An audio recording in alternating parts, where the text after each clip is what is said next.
आज जो मैं आपके सामने हाजिर हुआ हूँ, ये बीजेपी की हाईकमांड, आरएसएस की लीडरशिप और श्री रमेश बिधूरिया जी का शुक्रिया अदा करने के लिए आया। आरएसएस और बीजेपी ने रमेश साहब को टिकट देकर और भारत की राजधानी से उनको लोकसभा में लाकर ये बता दिया है कि उनकी पसंद क्या है और उनकी ट्रेनिंग क्या है। रमेश बिधूरिया साहब का बहुत शुक्रिया कि आपने तमाम पर्दे चाक कर दिए और पूरे देश को दिखा दिया कि हम कौन लोग हैं, हमारी कैसी ट्रेनिंग होती है, हमको क्या सिखाया जाता है, हम कैसी उम्दा ज़ुबान बोलते हैं, हम मानव अधिकारों का कितना ख्याल रखते हैं, लोकसभा की मर्यादा का कितना ख्याल रखते हैं, जिसको आप ही लोग लोकतंत्र का मंदिर कहते हैं।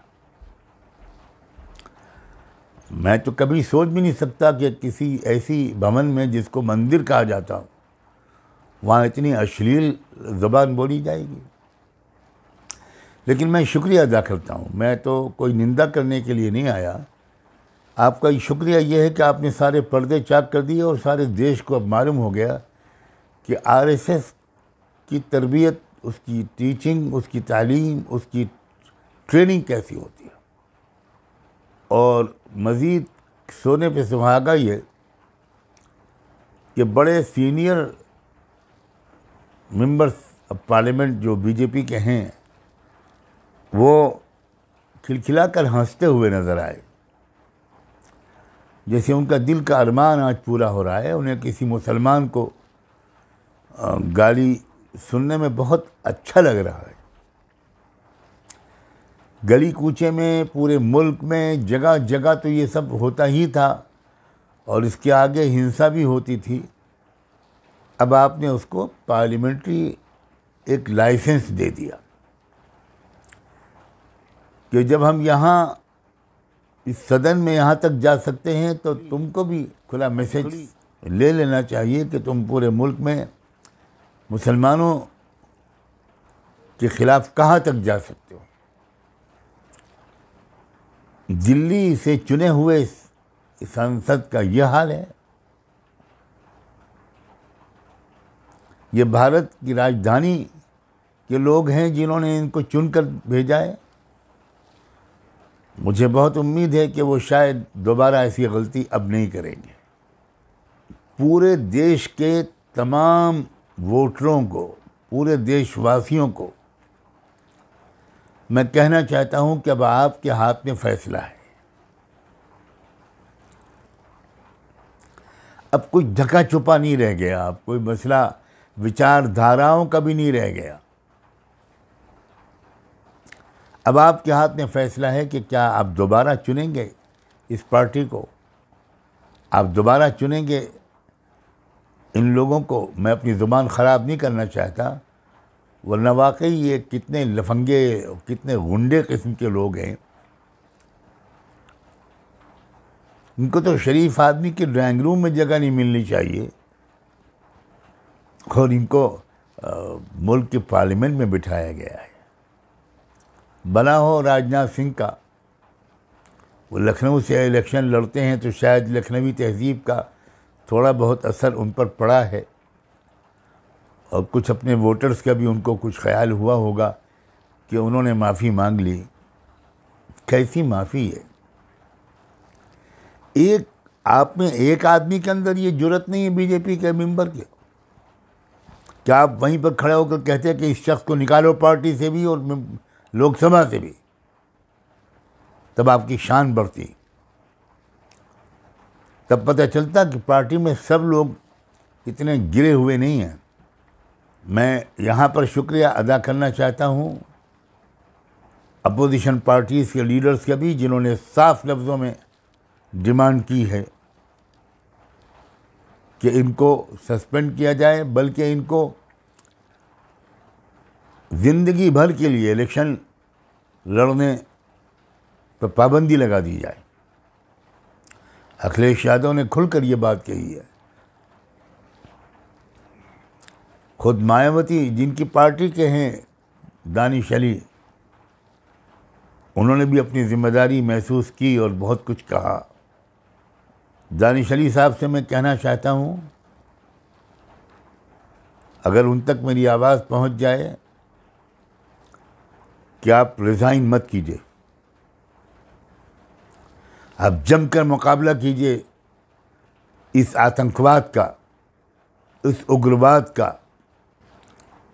और मैं चाहता हूं कि जिन लोगों ने आपको पिछले चुनाव में वोट देकर भेजा था, वो आप दुगने वोट देकर आने वाले चुनाव में आपको सदन में भेजें। मैं आपको नहीं जानता, ना आपके बारे में जानता हूं, ना आप मुझे जानते हैं, लेकिन एक इंसान की ऐसी तौहीन, एक मुसलमान को ऐसी गालियां, उन मुसलमानों का ज़मीर कहाँ मर गया है जो राष्ट्रीय मुस्लिम मंच का ढोल बजाते फिर रहे हैं और जो बीजेपी की तारीफ करते हैं और मुसलमानों को आरएसएस से और बीजेपी से जोड़ने की कोशिश कर रहे हैं। क्या हो गया है आपको? आप ये ऐलान क्यों नहीं करते कि अब हम मुसलमान नहीं हैं? मुसलमान नामों के साथ ऐसी बेगैरती, मुस्लिम पहचान के साथ इस कदर ज़मीर फरोशी। आप मुसलमान हैं तो आपको कुछ तो ख्याल होगा कि मरने के बाद खुदा के सामने खड़ा होना है। मैं तो नहीं मान सकता कि जिसको मालूम हो कि मरने के बाद खुदा के सामने खड़ा होना है, वो बीजेपी और आरएसएस जैसी पार्टियों और जैसे संगठनों का साथ देगा, और वो भी इस शर्मनाक वाक़े के बाद। मुझे लगता है कि ये जो कुछ कहा है इस शख्स ने, ये भारतीय जनता पार्टी और आरएसएस के ताबूत में आखिरी कील साबित होना चाहिए। मैं गुजारिश करता हूँ मुसलमानों से सिर्फ नहीं, सिखों से, क्रिश्चियन से,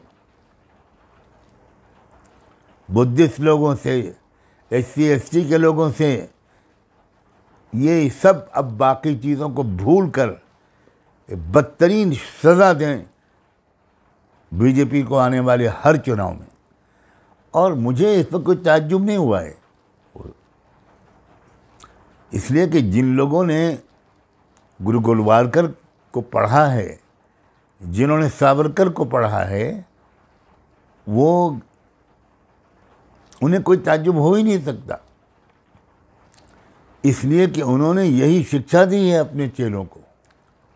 एक नशा है बहुमत का, जिसकी वजह से बहुत सी बातें जो अब तक वो लोग पेट के अंदर छुपा कर रखते थे और हर मौके पर नहीं कहते थे, अब तो कोई बात छुपाई नहीं जा रही उनसे।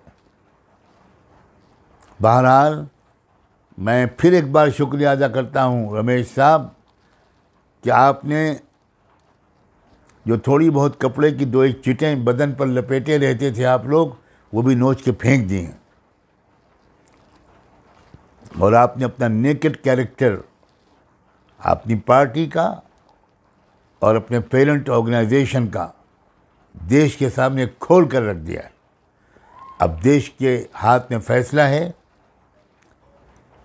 अगर ज़रा भी ज़मीर बाकी है, अगर ज़रा भी हमारे देश के अंदर इंसानियत बाकी है, इन लोगों को कड़ी से कड़ी सज़ा दी जानी चाहिए।